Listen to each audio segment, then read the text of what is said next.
ছেলেদের জীবন যতটা সহজ মনে হয়, বাস্তবতা ঠিক ততটাই কঠিন। সবার চোখে একটা ছেলে যতটা স্বাধীন, বাস্তবে একটা বয়সের পর সে ঠিক ততটাই পরাধীন। একটা ছেলেকে কখনোই দায়িত্ব শেখাতে হয় না।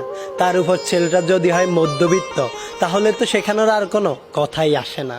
বাবার পরে যখন সংসারের হালটা ধরতে হয়, তখনই দায়িত্ব নামক শব্দটা আপনা আপনি তার মাথার মধ্যে ঢুকে যায়। আর তখনই সবচাইতে চঞ্চল ছেলেটাও একেবারে শান্ত হয়ে যায়।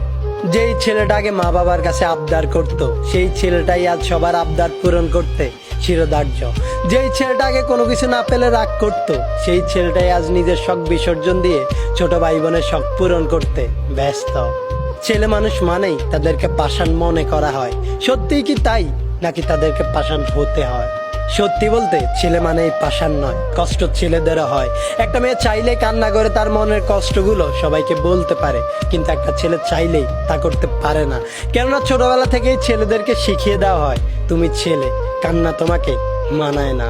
আর এই একটি কথায় তাকে হাজারো কষ্ট বুকে চেপে নিয়ে হাসি মুখে প্রতিনিয়ত সবকিছু মেনে নিতে হয়।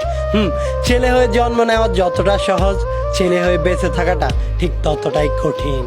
কেননা একটা ছেলেকে ফ্যামিলি, ক্যারিয়ার এবং নিজের ভালোবাসার মানুষটিকে হারানোর ভয়ের মতো হাজারো টেনশন, ডিপ্রেশন নিয়ে কাটাতে হয় তার প্রতিদিন।